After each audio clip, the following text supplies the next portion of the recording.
as you listen, because you will not hear the recording a second time. Listen carefully and answer questions 1 to 5.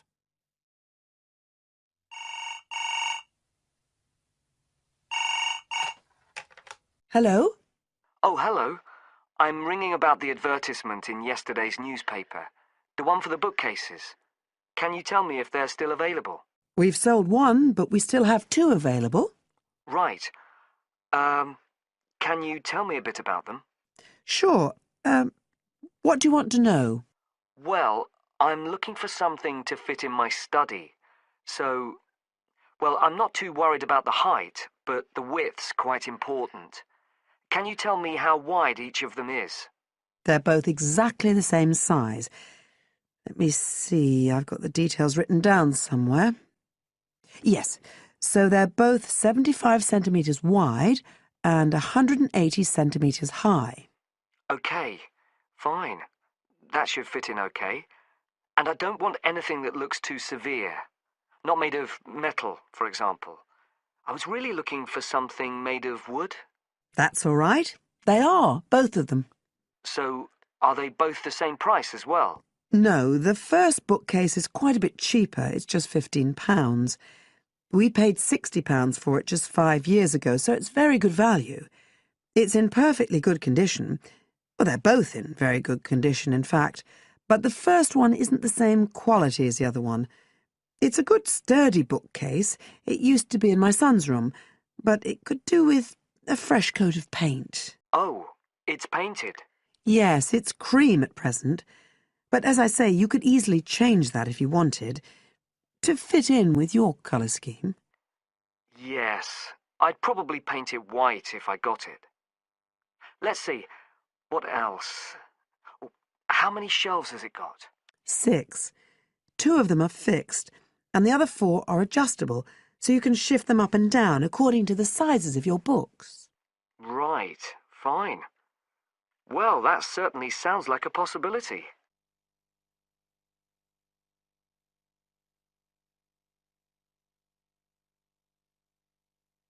Now listen and answer questions 6 to 10. But the second one's a lovely bookcase too. That's not painted, it's just the natural wood colour, dark brown. It was my grandmother's, and I think she bought it sometime in the 1930s, so I'd say it must be getting on for 80 years old, so it's very good quality. They don't make them like that nowadays. And you said it's the same dimensions as the first one? Yes, and it's got the 6 shelves, but it also has a cupboard at the bottom that's really useful for keeping odds and ends in. Right. Oh, and I nearly forgot to say, the other thing about it is it's got glass doors, so the books are all kept out of the dust. So it's really good value for the money. I'm really sorry to be selling it, but we just don't have the room for it. So what are you asking for that one? £95. It's quite a bit more, but it's a lovely piece of furniture. A real heirloom. Yes. All the same, it's a lot more than I wanted to pay. I didn't really want to go above 30 or 40. Anyway, the first one sounds fine for what I need. Just as you like. So, is it all right if I come round and have a look this evening? Then, if it's okay, I can take it away with me. Of course. So you'll be coming by car, will you? I've got a friend with a van, so I'll get him to bring me round. If you can just give me the details of where you live. Sure. I'm Mrs. Blake. Blake. That's right. And the address is 41 Oak Rise. That's in Stanton.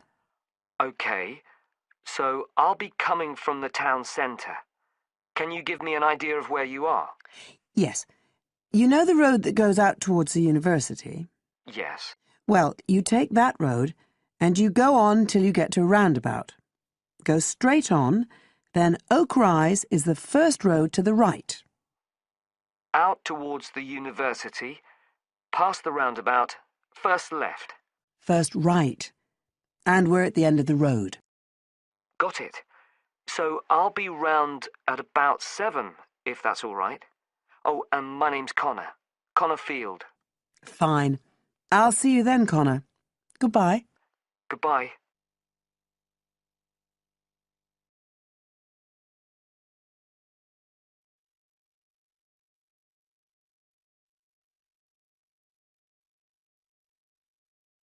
Now listen to the first part of the talk and answer questions 11 to 17. I'm very pleased to have this opportunity to tell you something about the Runwell charity and the work we do. I'll give a brief overview of what we do, and I hope you may be able to help, and then there'll be time for questions at the end. Runwell's founder, Mike Hughes, took up long-distance running in 1987, raising money by doing sponsored half marathons, and in 1992 established the charity as we know it today. By 1997, the runs were being filmed by local TV, and today they appear on national TV every year. All the funds collected by Runwell go to the hospital, with the idea that those fit enough to run use their energy to assist the provision of people who are unwell for whatever reason. Now, if you want to race, and I assume that's why many of you are here, let me explain a couple of the basics. Races are run by teams, so you need to form and register a team. What you wear to run in is up to you, and I know some teams come up with some pretty wacky ideas. We have a standard design for your numbers, which we ask you to reproduce. So you make them up according to that standard. We don't want to spend valuable funds on doing that ourselves. Now, the race is run as a kind of relay, so while you won't actually compete side by side, we do recommend that you train as a group. This helps to optimise performance and build team spirit. It will also give you a fair idea of how much you need to eat and drink over the race distance. This is clearly essential for an effective performance, so please make sure you come along to the race with sufficient food and drink. Again, we don't spend money on providing that, but you do need to keep yourself going for the 20-kilometre course. The course goes through the town, then out through Highfield Park, concluding in the main square, where the applauding spectators will be ready to greet you. There are many different prizes, including oldest runner, youngest runner, team with the most sponsorship, team with the best costume. That one's donated by Zoom Fashions. The Mayor will introduce the Minister for Health, who will hand over each prize to the winners, and then the hospital president will make a short speech.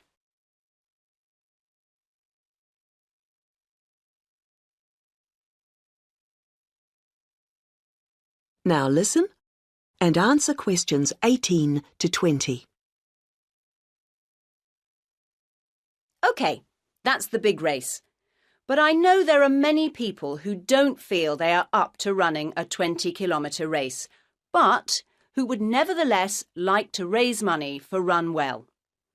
Over the years, we've had experience of many ways of trying to collect money, some very successful, others less so. Now, of course, 20 kilometres is too far for children to run. But there was a sponsored swimming event at the local school last year, and that did very well. People have also tried to organise food-based events, such as selling homemade cakes and bread and so on at the market. And there was a large picnic arranged in 4 Bright Gardens, although these events failed to justify the efforts put into them, though I'm sure they were very tasty. These days, so many people are out at work all day that going from house to collect money isn't very effective. But it is possible to raise useful funds by selling small promotional items, such as badges with the Runwell motif on them. We're currently checking to see if postcards, perhaps showing the race's winners each year, might also be a good idea or not. We do appreciate the efforts that have gone into selling second-hand goods, but to be honest, the returns have not been very high on this. One very dedicated group organised a team quiz recently, which went very well, and it would be good to see more such activities.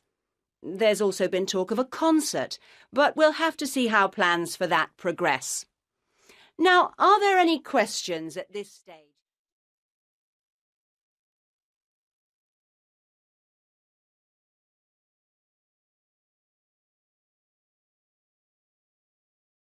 Now listen carefully and answer questions 21 to 25. Welcome to Orientation Week.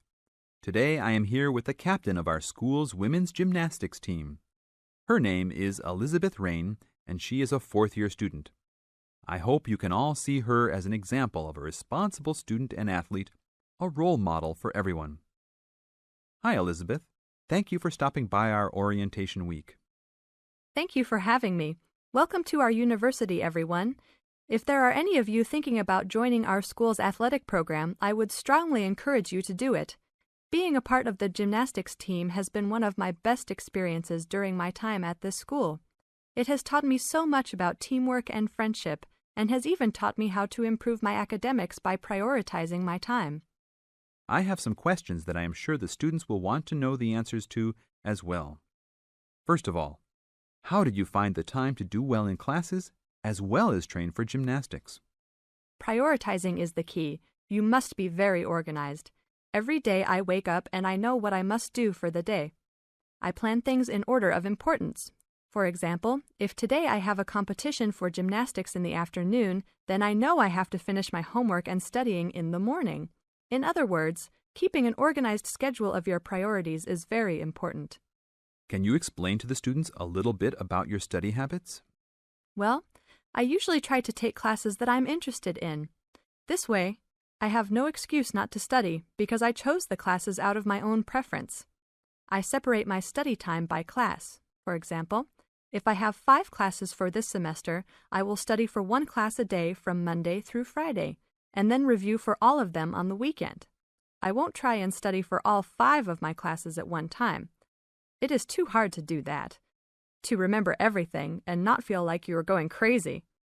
It is very important to focus the time that you set aside for studying. I do not study with the television on. I try to keep away from all distractions, because I find that I learn better that way. But of course, how each individual will study depends on each person.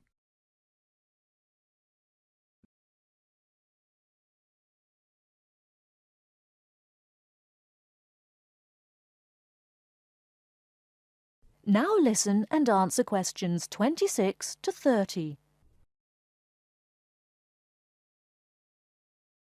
That sounds like good advice. Let's talk a little bit about your gymnastics career. How long have you been doing this sport for, and what has been the best moment of your college participation? Well, I've been participating in gymnastics since I was a kid. My parents got me involved in the sport. The best moment. I would have to say that there is not one single instance that stands out in my mind as the best moment, but more of a whole experience. My first year in university was definitely one of the best years of my life. I met my best friends that year and really learned to grow up and be independent. Our team went to the national championships that year, and it was an incredible experience, so I would count the whole year as my best experience in college. How about the worst moment? It is true everyone goes through bad experiences. My worst experience would have to be the fall of last year when I broke my wrist. I was unable to participate in sports for the remainder of the year and had to learn how to write with my left hand. I guess when I look back at it, though, even though I wouldn't wish this to happen to anyone, this experience definitely made me stronger as a person.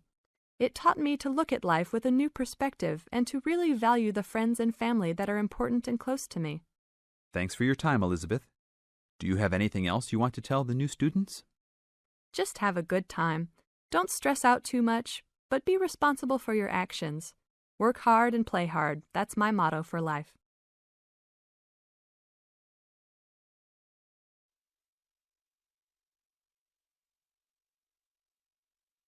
Now listen carefully and answer questions 31 to 40. Last week we looked at some general principles associated with marketing, and today I'd like to look at some of those points in a little more detail. So, what is marketing? Or put another way, what does the term marketing mean? Many people think of it simply as the process of selling and advertising, and this is hardly surprising when every day we are bombarded with television adverts, mail shots, and telephone sales. But selling and advertising are only two functions of marketing. In fact, marketing, more than any other business function, deals with customers. So perhaps the simplest definition is this one. Marketing is the delivery of customer value and satisfaction at a profit. In other words, finding customers, keeping those customers happy, and making money out of the process. The most basic concept underlying marketing is the concept of human needs. These include basic physical needs for things like food, as well as warmth and safety. And marketers don't invent these needs. They're a basic part of our human makeup. So, besides physical needs, there are also social needs, for instance, the need to belong and to be wanted. And in addition to social needs, we have the need for knowledge and self-expression, often referred to as individual needs. As societies evolve, members of that society start to see things not so much in terms of what they need, but in terms of what they want. And when people have enough money, these wants become demands. Now, it's important for the managers in a company to understand what their customers want if they're going to create effective marketing strategies. So there are various ways of doing this. One way at supermarkets, for instance, is to interview customers while they're doing their shopping. They can be asked about their buying preferences, and then the results of the survey can be analyzed. This provides reliable feedback on which to base future marketing strategies. It's also quite normal for top executives from department stores to spend a day or two each month visiting stores and mixing freely with the public, as if they were ordinary customers, to get an idea of customer behavior. Another way to get information from customers is to give them something. For instance, some fast food outlets give away vouchers in magazines or on the street that entitle customers to get part of their meal for nothing. As well as being a good way of attracting customers into the restaurants to spend their money, it also allows the managers to get a feel for where to advertise and which age groups to target. Another strategy employed at some well-known theme parks, such as Disneyland, is for top managers to spend at least one day in their career touring the park dressed as Mickey Mouse or some other cartoon character. This provides them with the perfect opportunity to survey the scene and watch the customers without being noticed. Okay, well, we mentioned customer satisfaction at the beginning of this lecture, and I'd like to return briefly to that as it relates to what we've just been talking about. If the performance of a product falls short of the customer's expectations, the buyer is going to be dissatisfied. In other words, if the product you buy isn't as good as you'd expected, then the chances are you'll be unhappy about it. If, on the other hand, performance matches expectations and the product you buy is as good as you expected, then generally speaking, the buyer is satisfied. But smart companies should aim one step higher. They should aim to delight customers by promising only what they can be sure of delivering and then delivering much more than they promised. So then, if, as sometimes happens, performance is better than expected, the buyer is delighted and is twice as likely to come back to the store. Now, let's move on to look at the role of advertising.